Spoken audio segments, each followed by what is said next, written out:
Welcome back, Patriots, to an afternoon version of the Ball Brad Show. Your boy was working extremely late last night. I needed my beauty rest. I figured, hey, you know what? The Bald Brad Army can wait a few hours for the man to collect his thoughts, have a cup of coffee, and put out an episode for all of you on this fine Friday afternoon. Folks, we made it through another week of Joe Biden office. A few more months to go before hopefully Donald J. Trump will be elected as Mr. 47. We got a nice, short, sweet episode for all of you today. We're going to kick it off here with Ted Cruz clashing with a CNN host regarding elections. Here we go. But I do want to ask about the election. You were the first senator to object to the votes. Mm-hmm. In 2024, will you certify the election results? Do you plan to object, or will you accept the results regardless of who wins the election? So Caitlin, I got to say, I think that's actually a ridiculous question. It's a yes or no question, though. No, it's not. Let me explain why it's a ridiculous question. It's not a question. You've ever asked a Democrat that? Of course. What Democrat? But what Democrats? Hold on a second. What Democrats challenge it? What Democrats? I know. I've been down this road many times. But no Democrat. You cannot compare the two situations. We have talked about that. We've seen the audio of that when they protested on the Senate floor. Hold on a second. But has you ever had a sitting president who refused to facilitate the peaceful transition of power, refused to acknowledge that his successor won the presidency? So, A, we did have a peaceful transfer of power. I was there on January 20th. I was there on the swearing in. Barely. B, if you look at in 2000, Democrats went to the Senate, or 2001, Democrats went to the Senate floor and objected to George W. Bush.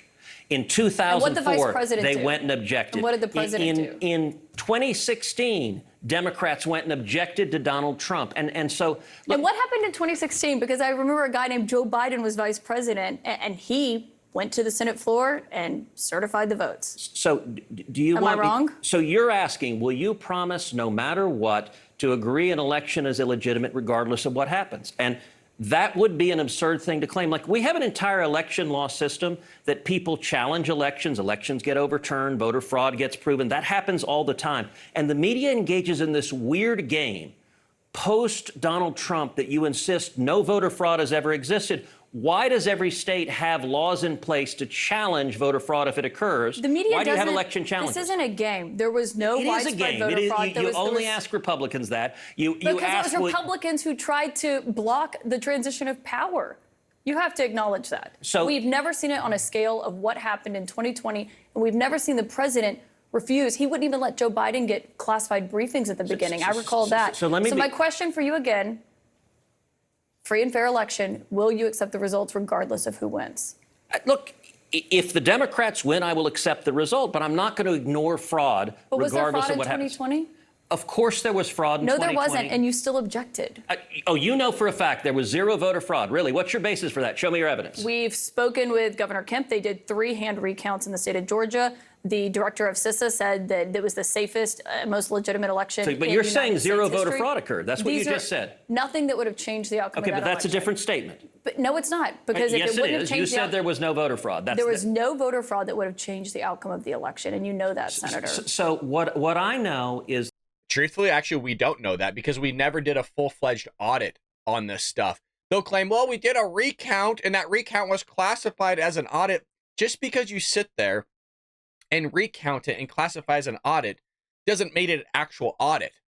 Audit, you want to actually see if there's any materiality in terms of a threshold or level of error that's involved that could sway the election, but they didn't do that. Nobody really did that. They weren't even willing to look into ballot harvesting, why these places were shut down, look at the analytics to see if there was any human error that was involved. Was there any hacking taking place? We know for a fact people were signing other people's ballots on somebody else's behalf, voting on somebody's behalf on the election, turning in ballots on somebody's behalf. I mean, all this has been kind of fleshed out, but there has been no real investigation. And matter of fact, the gentleman that's on your screen right now on January 6th was on the Senate floor to get the votes from the Senate to be doing a full-fledged investigation into the election to see what type of election fraud was taking place and to look at the election integrity so that we can flesh it out and have more trustworthy elections in the future. But then you have these nut jobs that, carried out an insurrection. It was not an insurrection.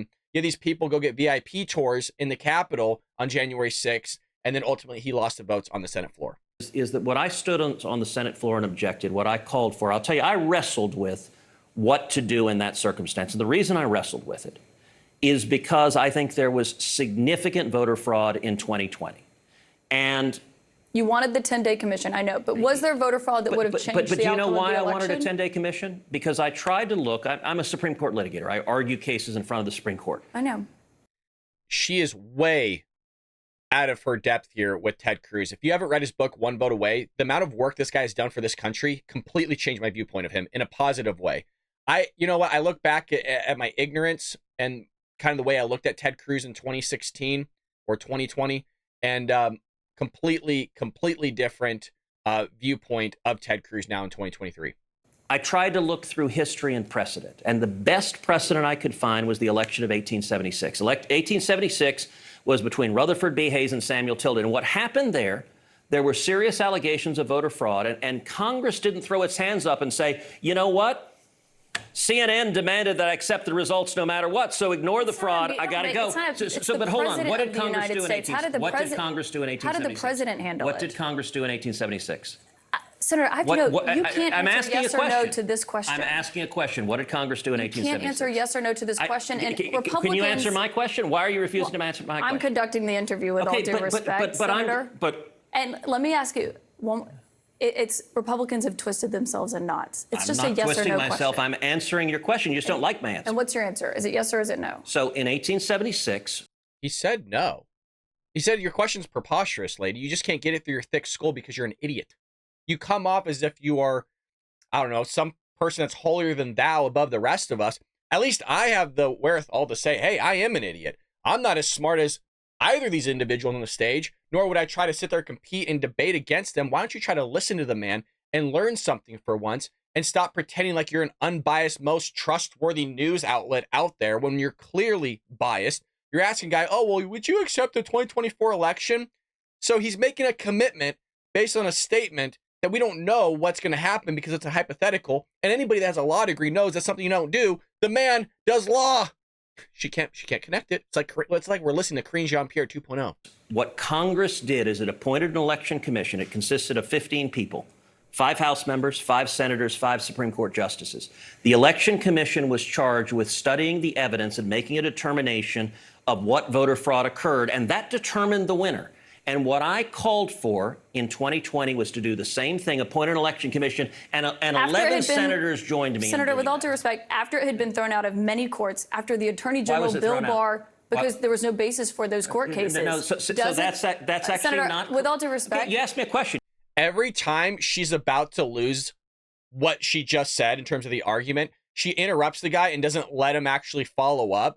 And so that you know she absolutely sucks at her job and that she is an idiot because she knows that she's about to get destroyed. She knows that what she's saying isn't true. She knows she's manipulating her viewer. She knows all these things, but yet she's willing to do it. In my opinion, that's the definition of what being evil is all about. You see that from Joe Biden. You see that from Kamala Harris. You see it from a lot of politicians. You see it from CNN, left and right. This lady knows what she's saying is untruthful, and Ted Cruz is trying to call her out, and she won't let it happen. Do you want me to answer it? And you didn't answer the question. Yes, I did. Dozens of court cases were thrown out. Hold on a second. The Attorney General said there was no widespread fraud. You're not clearly answering the question. I want to thank you for that. What question am I not? I'm answering every question. I think the country would have been a lot better off with a determination of what evidence of voter fraud there was that occurred, and instead the media didn't want to hear it and insists voter fraud never occurs. You ought to go back and look at the Carter-Baker Commission. It was the Attorney General, and my question was about it was the media. It was CNN that relentlessly pushed that propaganda. And by the way, never propaganda? That there was no widespread fraud in the election? That voter fraud doesn't exist, and anyone who says it does is wearing a tinfoil hat. That is propaganda. And by the way, you never ask Hillary Clinton this. You never ask Stacey Abrams this. You never ask Al Gore this. With all due respect, and every Senator, one of them said the Republicans who won were illegitimate. I haven't had any of them on my show. We'll talk to them, but I don't remember there being a president who was refusing to turn over the transition of power and facilitate it. And Trump didn't either. Joe Biden became president. My question was about 2024. You did not answer it. It's amazing how they'll just sit there and completely spin it. Well, you had a president that wasn't willing to transition to power. Joe Biden's been in office for, I don't know, 3.5 years now. He's done a disastrous job. But if you see the manipulation there, and the most astonishing thing to me, honest to God, is people really do watch this show, CNN, and completely buy into this lady.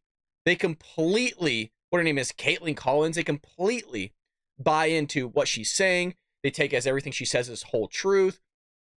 Insane stuff. And I hope there's Democrats out there that really look at Ted Cruz and want to look deeper into what took place in the last election, because it's going to happen again. And I'll tell you what, if Republicans pulled the same shit that Democrats did, then Democrats would be really pissed off.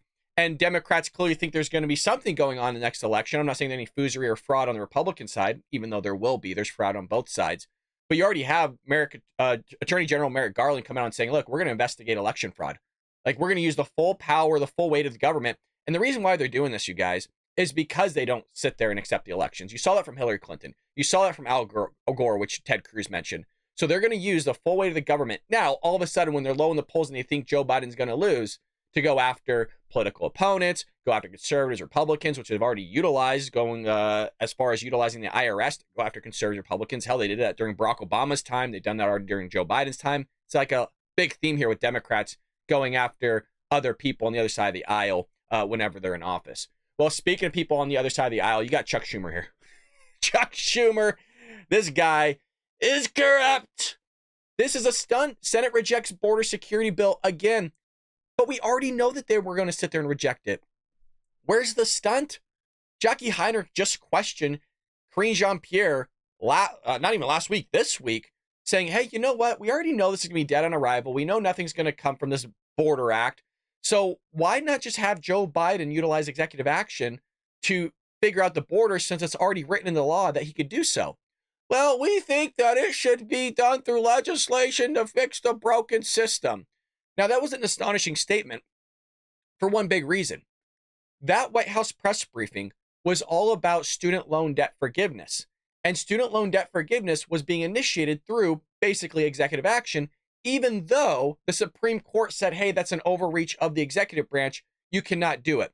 So when it fits their narrative, when they can sit there and buy votes and fix a broken system, which she said the university system and student loans is a broken system, well, we're going to use executive actions to fix that system. But when it comes to the border being a broken system, we can't use executive action, and to fix that system needs to be done through legislation.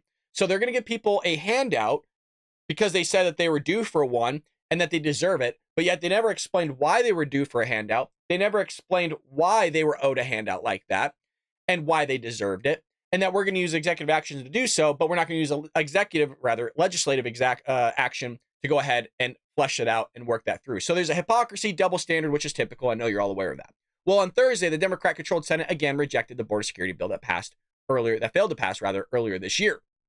Now, we've gone through this whole thing time and time again. I'm not going to beat a dead horse, but again, it was going to be dead on arrival. Everybody said it would be dead on arrival, and Chuck Schumer has refused to take up considerations for anything because the guy sucks at his job. And right here, you have President Biden reverse course and use his executive authority to finally secure the border and protect American families. That comes from Mike Johnson, the Speaker of the House.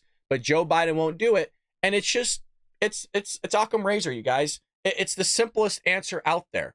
He just doesn't want to. I mean, that's really what it comes down to. He could have done it since day one. When he came into office the first week, they've always bragged about how they reversed course, changed a lot of Trump's policies, and then they couldn't figure out why they have 10 million people plus in this country illegally just while Joe Biden's been in office. You're talking about 30 million people currently are in this country illegally. That makes up more than half of our states in population, and Democrats don't think it is a problem. You might be thinking, well, Brad, how possibly can you prove that Democrats don't see this illegal immigration as a problem? Oh, well, it's funny that we bring that question up because majority of House Democrats vote against barring illegal immigrants from voting in D.C. elections. That is the end goal here. We've said it time and time again. But don't worry, guys. There's no election fraud taking place, as you just saw from Miss Collins there of CNN, that took place in 2020. Even though people were voting from properties that didn't exist, they were voting from places where they never lived at in the first place. Hell, they were taking ballots up to 4 days after the election. You had places like Pennsylvania changing their election laws, their constitution, when it wasn't even fleshed out to do so properly. You had people sitting there and voting on behalf of somebody else, signing somebody else's ballots. We knew there's ballot harvesting. There was no actual audits, forensic investigations in terms of the election. But you're right. Yeah, there's no voter fraud taking place. But yet, if we said anything about voter fraud in 2020 and 2021, we would have all been removed and banned from these platforms like TikTok, YouTube, Instagram, Facebook, you would have been looked into by the FBI, the CIA. Hell, they were so willing to use the FBI and CIA to go after their political opponents, conservative Republicans, knock on doors during COVID when people just wanted to sit there and use their First Amendment right to actually give worship to their true God, whoever that may be. But you understand what I'm saying here is that it's a consistent theme here with the Democrats weaponizing the government, the justice system, the executive branch, or whatever the hell it may be, to go after political opponents. And they love illegal immigration because, again, the end goal here is all about votes. It's all about votes. It's always has been about votes for the last multiple decades. And I've said time and time again that they tried to do this in New York. They tried to do it in New York. Democrats lied that they weren't trying to do this in New York. Luckily, it got freaking put down in New York, I believe. That was at least the last update that we looked at. And so here, the majority of House Democrats voted against barring illegal immigrants to vote in Washington, D.C. municipal elections. Over 140 House Democrats voted against a bill from Representative, a Republican from Texas, that would safeguard Washington, D.C.'s municipal elections by barring non-citizens like illegal immigrants from voting. The legislation passed in the House by a vote of 262 to 143, with every Republican House member and 52 Democrats voting in favor of the bill. The bill came after the Washington, D.C. City Council approved a plan in 2022 to allow foreign nationals, including illegal immigrants, to vote in D.C.'s municipal elections as long as they had resided in the district for at least 30 days, which is wild. But you guys, 52 Democrats, every House Republican, their whole goal here, the Democrat Party, it's not about municipal elections. It just starts there, okay? Whether this gets disapproved or not, that doesn't matter. That's not the point I'm trying to make. The point I'm trying to make here is you are going to allow 30 million plus illegal aliens to pour into our country. At that point, there's no real way of deporting all these people, even though Donald Trump wants to do so, in a reasonable way, other than the fact of going door to door, utilizing ICE, utilizing local law enforcement, and the big one, utilizing the military of the United States to go door to door to remove these people from the home. I'm not saying I disagree with this. I'm just presenting you what's going to need to take place. And you have to expand the executive branch to do this, by the way, which goes against conservative Republican values, because if you expand the executive branch, you're making for a bigger government. And then ultimately, you're going to have to put these people on planes, buses, train, rail cars, however you want to put it, and then deport these people. Now, you might be thinking, hey, Brad, totally for it. I respect your opinion. I'm just presenting to you the look that's going to be portrayed here on the Republican Party for deporting 20 million people, and not just the manpower that needs to be involved in this, but also the monetary value that needs to be put in this. And I think some of that money, if it's kind of pushed into the military, could be kind of moved around. But again, the end objective here, again, is voting. That's just all I want to put it, because they're going to sit there, give these people amnesty. That's going to be part of the Democrats' talking point. Let's do amnesty, and then we can build a nice, beautiful border wall. It can be as big as you want, blah, blah, blah. I don't want to do that. I don't want to do that. You give me the border wall first, and then we can have negotiations. I want to sit there and protect this country first. I want to stop the bleeding first, because I don't trust Democrats to sit there and actually follow through with their words. I don't believe them one bit in anything they say. You see it from CNN, MSNBC, all these other psychos sit there and promulgate lies and do crazy things. But at least certain things are going in the right direction in municipalities where they're not allowing illegal immigrants to vote in some areas. And I'm putting that in hype, in some areas. Well, our last little bit here is Donald Trump, hopefully next president of the United States, draws a massive crowd to rally in AOC's backyard. And the media are losing it over this. Media are like, oh, well, nobody's going to show up when he's going to have like 10 people. AOC sat there and said a bunch of hubbub. So this is making airwaves, because Donald Trump drew a massive crowd in the Bronx, you guys, which is like the safe haven of the Democrat Party. Representative AOC, stomping grounds, and although some attendees had traveled from several states away, others were locals who had just come out to see what was going on in the neighborhood. In the days leading up to the rally, AOC mocked the former president in television interviews, which you see right here, arguing that they were only holding a rally in the Bronx, a heavily Democratic area, because its ongoing hush money trial had slapped a legal version of an ankle bracelet on him, which is kind of a disgusting thing to say. And also, you're trying to equate an ankle bracelet with what's going on with the hush money trial on a guy that sat there and told everybody under oath, the main guy, Michael Cohen, that he's willing to lie under oath just to get revenge on Donald Trump. And then he hates Donald Trump so much that he actually stole $30,000 of the guy's money. But then Michael Cohen's lawyer said, oh, well, you should believe him now because he was willing to brag and say under oath in a truthful way that he's willing to be untruthful. So that gives credibility to him, which we covered in the other episode just the other day. Truly, just, it's a really weird time. Am I not right? Like, you try to sit there and explain all these ass backward things, and it's so ass backwards that as you're explaining it, you're not even sure if you're making sense while explaining it. Again, like the whole idea of like, well, the guy's under oath to tell the truth, right? But then he sits there and admits under oath that he's not willing to tell the truth. But then his lawyer says, well, you're supposed to believe that he's telling the truth because he told you he wasn't telling the truth under oath, which is supposed to be telling the truth. Do you understand like how insane that is to follow just that logic? But I mean, that's Democrats for you. And I would also like to point out something we haven't covered in a while. Michael Cohen spends hours on TikTok just ripping Trump. He'll spend like 5-6 hours live streaming on TikTok, talking to people and just lying and ripping Trump left and right. So he has a vendetta to go after Trump, and at least he's admitted that much. But I don't believe much of what that guy says or does. The hush money trial is bogus.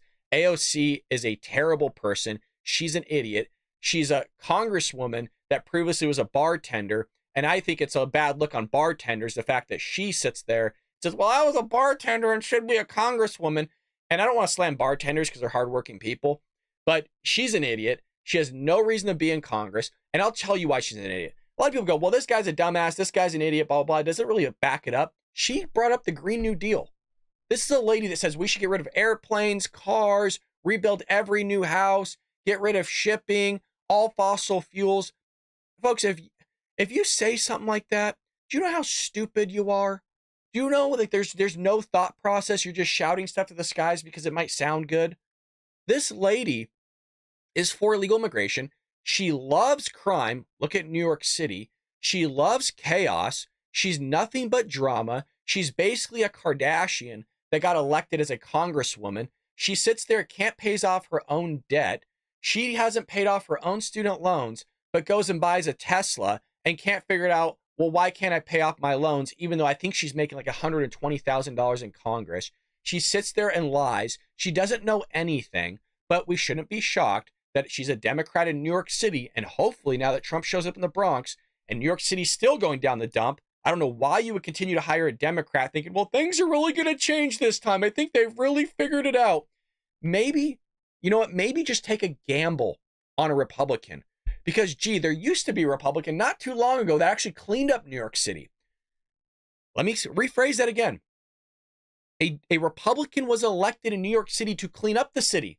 His name was Rudy Giuliani, and he actually did it, meaning that the city must have been a bleep hole before. He figured out and cleaned it up. Democrats now rule again, and now it's a mess again. And so people are saying, maybe you want to get a Republican in there to clean up the mess. So good is good, she commented on a post suggesting that the park where the rally was to be held might be a muddy mess by the time people showed up. You know what? At least people would show up in the rain for Donald Trump. Lady, you couldn't fill a room of 40 people. And I mean that in all literal sense. She could not fill a room of 40 people in her own district. Nobody likes her. Nobody's going to show up for her. But this is the crowds at the beginning that Donald Trump was pulling out after it was raining and that it was supposed to be a muddy mess. Look at this crowd, folks. Look at these people.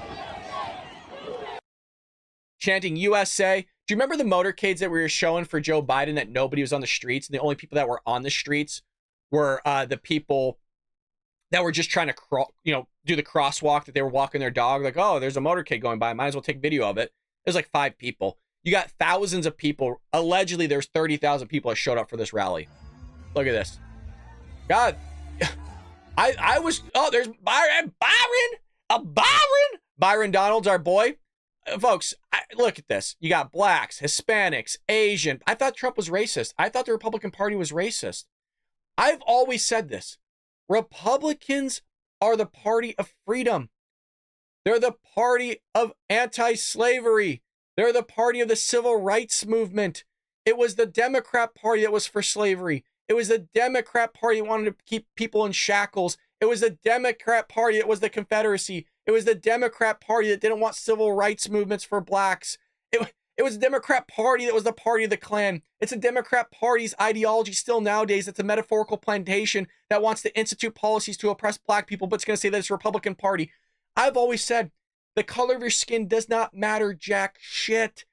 Skin color does not matter whatsoever. Your character matters. Who you are as a person matters. I love seeing all these nationalities showing up for Trump because the media are manipulating people. The media are lying to them. Republicans love blacks. Republicans love Asians, Muslims, Jews, religion, ethnicity. We love everybody, but the media will tell you otherwise. Look at this crowd, folks. Look at this crowd.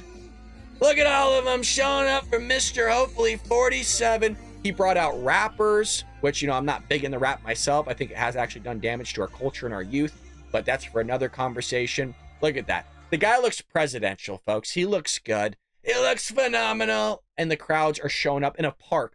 Joe Biden couldn't fill a parking lot in 2020, but don't worry. Somehow he won. Somehow there was no election fraud, as we saw from CNN. You got I love this. You got people doing TikToks and stuff like that. Some big name people.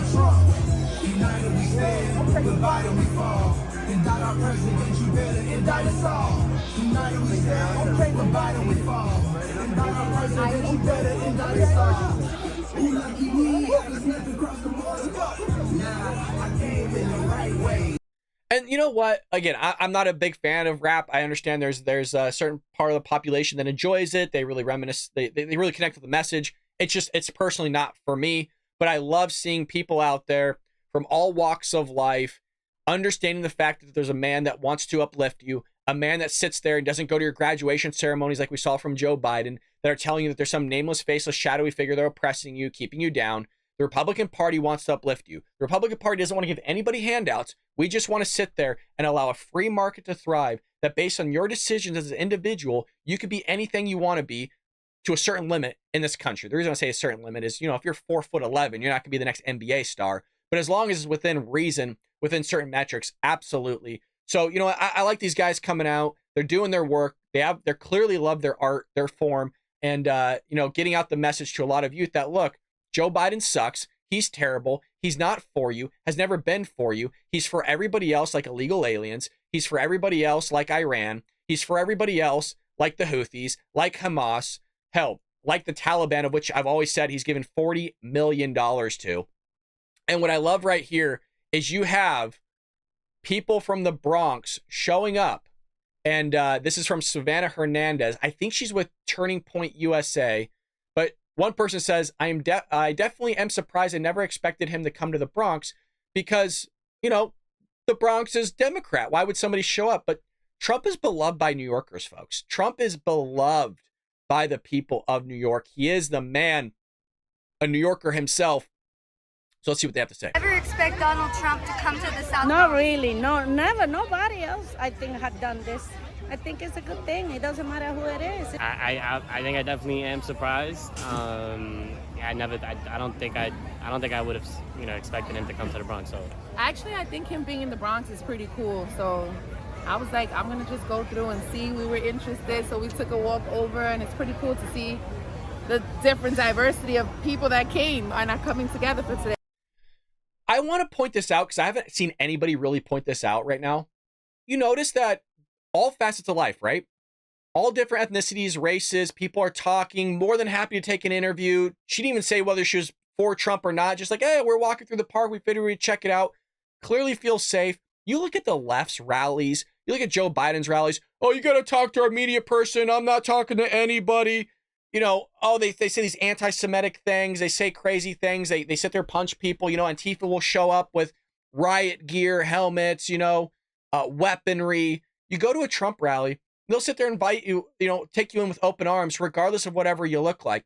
You sit there and do the same exact thing at a Joe Biden rally or one of these Democrat lefties like AOC. I don't want to talk with you. You're part of the patriarchy. You're misogynistic. You're a white guy, whatever it may be. There's a big difference between Trump rallies and the Democrat Party's rallies. Big difference. Trump rallies, everybody's welcome with open arms. We would love to have you. And if you're part of the other side, it depends on who you are. They're very selective, but don't worry, they're all inclusive. That's what I was going to say. Have you ever gone to a Trump rally? Are you political at all? Or are you just curious about No, what's I've going never on? been. I actually just came because he's in the Bronx. I didn't expect it, to be honest, right here at Crotona Park in the South Bronx. But us people, we love Trump. I don't know of any Heck yeah. president that's ever come to the Bronx. Period. Did you ever expect him to come here? No, not at all. Not at all. And I'm so excited. No, we never expected him to come here. But it's not like they say. Not everybody dislikes him. We love him here, and we're glad he showed up. I think it's a good thing for the neighborhood. We all deserve to be here, whether we are from the left side or right side, doesn't matter. And plus, we need a little bit of, how you call it, a little bit of VIP attention. She said it perfectly. It doesn't matter if you're left or to the right. He's there for the American people. And that is the Republican Party. You know what? I think that's where we need to end it, folks. Right there with what that woman said. She's absolutely correct. It doesn't matter where you're from. Donald Trump represents the American people. He puts the American people first. Joe Biden, Democrat Party, is going to put everybody other than actual Americans first. Well, with that being said, folks, I hope you enjoyed this Friday episode of the Bald Brad Show. As always, we're going to be back over the weekend, folks. I apologize for the afternoon episode, but hell, we got it. Look, something you guys aren't aware of, again, we have analytics, right? Believe it or not, even though we upload at 7 a.m. Monday through Friday, and that's when the show goes live, that's when we premiere it, right? That's when I'm in a live chat. The time that everybody actually watches the show, for the most part, most people watch the show at actually 2 p.m., believe it or not. And that's 7 days a week. Our main audience watches the show actually at 2 p.m., or I shouldn't say main audience, but the most people watch the show starting at 2 p.m., believe it or not. So that doesn't mean wait till 2 p.m. Come hang out with us in the live chat. Just like you saw the community that Trump builds, right? Doesn't matter who you are, doesn't matter where you're from. We hound Democrats in here, but that doesn't mean we hate Democrats. I know truthfully, some of my members do hate Democrats, to use that term. I don't hate Democrats. They're just as much American as we are. I think they are lost right now in terms of a party. But remember, a lot of Democrats are also servicemen and women. They serve this country. They still believe in the values, the Constitution, the Declaration of Independence. But there's a large segment of that party that is lost. And the hope is that they wake up and want to come and move into our party. Would open you with welcome arms. Just don't sit there and vote your knucklehead ways that you've been doing. That's crippling not just the country, but also your state and locality. Sit there and vote the correct way. That's actually going to clean up the mess, and that we can all live in peace and harmony. But a lot of people watch the show later. Join us in the mornings. We have a live chat. And I think starting, another week and a half, we're going to start doing the live shows. Like, morning episodes are going to be live. Meaning I'm going to be in there. I'm reading your comments. You better be nice to me. I'm kidding. But we're going to start doing live shows over the summer since I'll be off work, and we can hang together as a community, and I can pump out more content hopefully throughout the day. But with that being said, hit that like and subscribe button. Check out baldbrad.com. We got a lot of merchandise. We got a book. We got hoodies. We got all sorts of stuff for all of you. And I'll be back here tomorrow here on the Bald Brad Show.